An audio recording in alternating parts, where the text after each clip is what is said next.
Now अब हमारे पास ये इक्वेशंस है, पेयर ऑफ इक्वेशंस हैं और हमने क्या करना है, हम एक सीढ़ी तो नीचे आ गए, एक सीढ़ी हमने क्रॉस कर ली है। वो कौन सी है कि हम ये पहचान पाए कि देयर इज यूनिक सॉल्यूशन। देखो अब इतना करके आते हो एग्जाम में, तुमने काट दिए, ये लिख दिया यूनिक सॉल्यूशन, तो ये भी हमारे क्वेश्चन का ही एक पार्ट है, तो डेफिनेटली वहाँ पर मार्किंग जो है वो कंसीडर की जाएगी। अब हमारे पास बात आती है कि यूनिक सॉल्यूशन है, लेकिन अभी हमने सॉल्यूशन निकाला तो नहीं, हमने सिर्फ ये बताया है कि यूनिक सॉल्यूशन होगा, लेकिन वो कैसे निकालना है और वो कितना है वो हम ग्राफ मेथड से करने वाले हैं। अब ग्राफ मेथड कैसे काम करता है, मैंने लास्ट ईयर 9th क्लास में भी बताया था। हम इस वाली इक्वेशन को कंसीडर करेंगे 1 बाय 1। जब ग्राफ बनाते हैं तो हमेशा जो है वो काम करते हैं 1 बाय 1। पहले एक इक्वेशन को लेंगे, उसकी टेबल बनाएंगे, उसका ग्राफ बनाएंगे, फिर दूसरी इक्वेशन को लेंगे, उसकी टेबल बनाएंगे and graph will be on same part. एक ही ग्राफ पेपर में इन दो इक्वेशंस के ग्राफ बनाने हैं। अब कैसे करेंगे वो हम यहाँ आगे देख लेते हैं। तो हम ये वाली इक्वेशन को ले रहे हैं, मैं यहाँ साइड में ले लेती हूँ, दोबारा से एक बार लिख लिया हमने 2x + 3y = 8। मैंने बहुत सरल तरीका सिखाया हुआ है। किसी एक, यहाँ कितने अक्षर हैं बताओ, इंग्लिश के कितने अक्षर हैं, 2 हैं। किसी एक अक्षर को क्या कर दो, कोई वैल्यू दे दो, किसी एक अक्षर को कोई वैल्यू दे दो। तो हमने यहाँ पर क्या करना है, मैं नीचे साइड में टेबल कहाँ पर बनाऊँ, टेबल यहाँ बना लेते हैं, ठीक है। थोड़ा सा हमारे पास स्पेस की कमी है, बोर्ड हमारा छोटा है, तो क्या कर देते हैं हम, पुट y = 0। किसी को भी 0 रखना सबसे आसान, किसी एक को रखेंगे। देखो हम किसी एक की वैल्यू अपनी, यानी मैं यूँ कहूँ मेरी मनमर्जी किस पर चलेगी, सिर्फ एक बार चलेगी मेरी मनमर्जी, दोनों पर मनमर्जी नहीं चलेगी। मैं अपनी मर्जी दोनों पर लाद दूँ कि मैं y को 0 रख देती हूँ, x को 1 रख देती हूँ, ऐसा नहीं होगा। मेरी मनमर्जी किसी एक पर चलेगी, किसी एक पर मेरा बस है। तो मैंने मान लिया मेरा बस तो y पर चल रहा है, तो पुट y = 0। तो y = 0 रख लिया, ठीक है।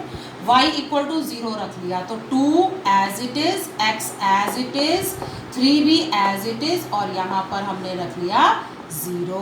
देखो मेरी मर्जी एक पर ही चली, मेरा बस एक पर ही था, दोनों अक्षरों पर नहीं है। तो ये सॉल्व करने से आ जाएगा 3 × 0 0 हो जाएगा, और ये हो गया 2x = 8 और x = कितना हो गया, 8/2। तो हमारा कैंसिल करने से आ गया 4, ठीक है। तो इस तरह से हमने एक वैल्यू सॉल्व कर ली। अब इसी तरह से दूसरा कोई कर लेते हैं, ठीक है। अब हम उसी तरह से अपनी मनमर्जी चलाएंगे, बस हमारा कितनों पर है, केवल हमारा बस एक पर ही है। तो फिर दोबारा चलो कर लेते हैं, हम क्या कर लेते हैं, चाहे तो हम x को रख लेते हैं कुछ, ठीक है। चलो मान लिया मैंने x को जो है वो 1 रख लिया, इस बार हम x पर अपना जोर लगा के देख लेते हैं। पुट x = 1, तो x की जगह 1 रख लो, ठीक है। तो यहाँ पर क्या आ जाएगा, 2 × 1 + 3y = 8, 2 × 1 = 2 + 3y = 8।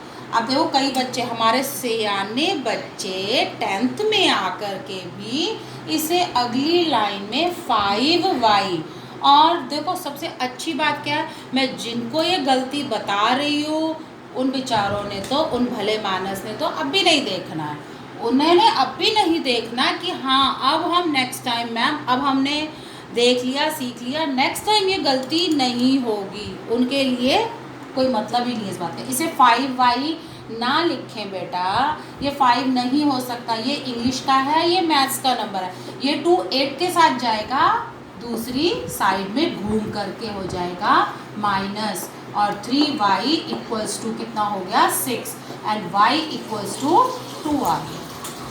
इस तरह से हमने सॉल्व किया, कितनी इजीली सॉल्व हो गया। अब मुझे तो लग रहा है 2 ही सफिशिएंट है, 2 हमारे लिए काफ़ी हैं, हम और आगे काम ना करें, छोड़ दें, बस हो गया काफ़ी। तो अब क्या करना है हमें, अब हमें दूसरी वाली इक्वेशन ले लेनी है। दूसरी इक्वेशन हमारे पास कौन सी है, x + 4y = 9। ठीक इसी तरह हम वही काम कर रहे हैं, हमारा जोर एक पर चलेगा और उसको पुट करके दूसरे की वैल्यू निकाल लेंगे। तो दूसरे की टेबल नीचे बना लेते हैं, इसके नीचे। अच्छा लिख भी ले, ये टेबल किसकी है, ये है 2x + 3y = 8। ये टेबल किसकी है, x + 4y = 9 की। चलो अब यहाँ पर हम पुट कर लेते हैं। तो मैंने पुट कर लिया, पुट y = 0, y = 0।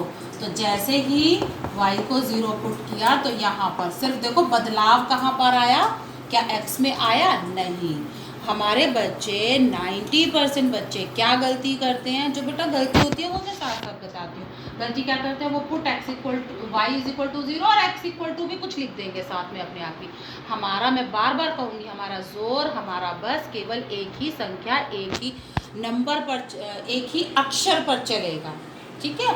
दूसरा हमें निकालना पड़ेगा। तो x + 0 = 9 और x = हमारा आ गया 9। लो जी, x = 9 आ गया, ठीक है। अच्छा दूसरी वैल्यू हमें निकालनी है, तो हम इस बार क्या पुट कर लें। अच्छा जोर हमारा किसी एक पर ही चलेगा, ऐसा कोई ज़रूरी नहीं है, ऐसा कहीं किसी किताब में नहीं लिखा कि आप y को ही पुट करो। आप x को भी कुछ पुट कर सकते हो, आप y को भी, लेकिन पुट करते टाइम ध्यान रखना है एक को ही पुट करना है, नंबर 1 को ही देना है। तो अब हम चाहे तो किसको नंबर दे दें, हम x को दे दें या y को दे दें। चलो मैं x को दे देती हूँ, पुट x = 1, x को नंबर 1 दे दिया। तो यहाँ पर क्या आ जाएगा, 1 + 4y = 9। अब फिर वही बात आती है, 5y नहीं करना, इसके साथ y नहीं है भाई, y के साथ ही जाएगा। तो ये 1 किसके साथ जाएगा, 9 के साथ। इस 1 को हम ले गए 9 के साथ, और 4y = कितने हो गए, 8, और y